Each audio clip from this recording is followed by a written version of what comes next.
Hey guys, welcome back to the Wild Wrestling Channel. I am your host, Seth. Today, I'm going to be ranking the last 5 United States champions in WWE. So let's hop right into the video. Play the intro.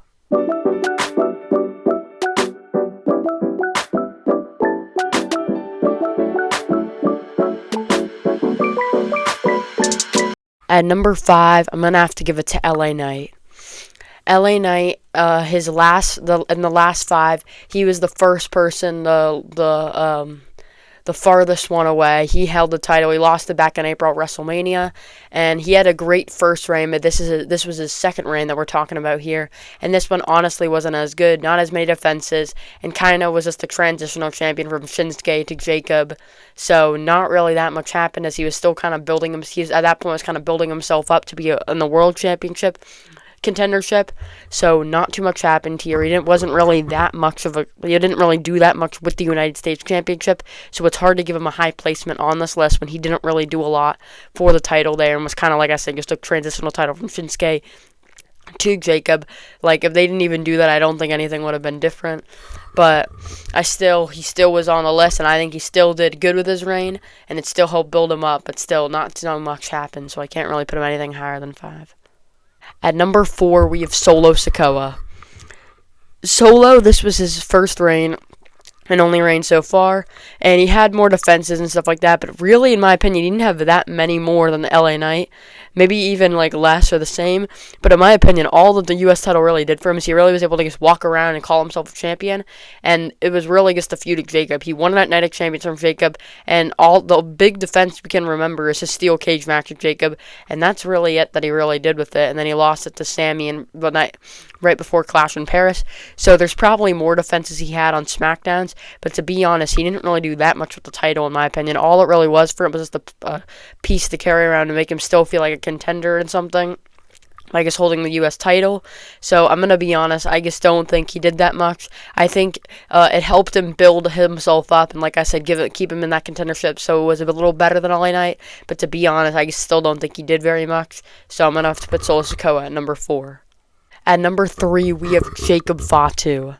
Jacob didn't have that long of a reign. He won it on WrestleMania Night 1 in Vegas and lost it at the end of June at Night of Champions, but he did a lot in the reign, in my opinion. He was going through the breakup after he won the title with Solo and the Bloodline. He had that crazy defense at Backlash and had so many different nice defenses on SmackDown. He was a great champion, defending a lot, and like I said, the storyline with him and Solo was building up a lot to where they had their match on Night of Champions, and I'm pretty sure they had a match on SmackDown too. So like I said, Jacob definitely was defending the title a lot more, and he had a better rivalry kind of going through his reign between him and Solo that kept going even after he lost the title. So I think Jacob was a much better champion. He had some great matches like that one at Backlash with all 4 people, and he still walked out as champ.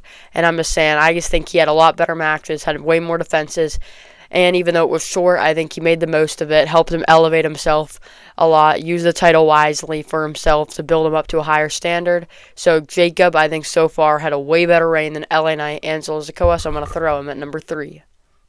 At number 2 is Ilya Dragunov, and Ilya so far won the title from Sami Zayn in his return in the U.S. Open Challenge, and so far from him, he's been defending the title weekly, continuing the Open Challenge, which is something that I think is separating him. He's put on great matches, been a great champion so far. It's his first mid-card title on the main roster, and like I said, he's so early into his reign, because having those great matches and putting them on every single week in the Open Challenge, that's what separates him so far from anyone else on the list, is being that guy there to be the workhorse and continuously putting on great matches and putting the title on the line. That's what separates him from anyone else on this list and puts him at a way higher standard to me, putting him at number 2, way up higher. So Ilya definitely deserves it way more, as he's defending it way more, has way more defenses, and he's shorter than probably all the reigns so far have been, and he still has probably put on more defenses than all of them combined. Maybe. So I think Ilya has been such a great champion, put on great matches like I'm saying, and I think he's going to continue this up and still continue to be such a great champion. And number 1, Sami Zayn. Sami Zayn won the title from Solo after feuding with him for a while, right before Clash in Paris and Lyon, France.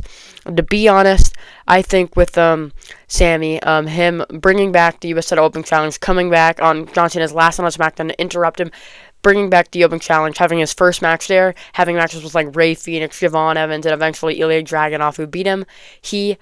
And Shinsuke Nakamura, like, there were so many different guys that he got to have matches with, in my opinion, and that's why he's number one. Just like Ilya, he was putting on great matches, defending the title weekly, but I think what separates him from Ilya is just that he made the U.S. title Open Challenge. He, brought it back. Ilya was continuing the legacy of Sammy, but I think we wouldn't have done this without Sammy bringing it back in the first place. So that is why I'm putting Sammy at number one here. He finally got to hold another title after years of waiting, and he brought back the Open Challenge, put on some bangers, and really had that workhorse and brought more prestige to the United States Championship, helped elevate himself to a higher standard, even though he might be falling down, but I think he just elevated the title a lot too. So Sammy, I think after everything he's done in that Open Challenge and everything he did for the title and for himself, I think he is definitely the number one champion out of the last 5.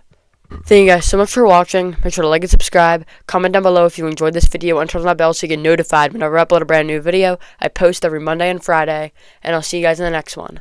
Bye, guys.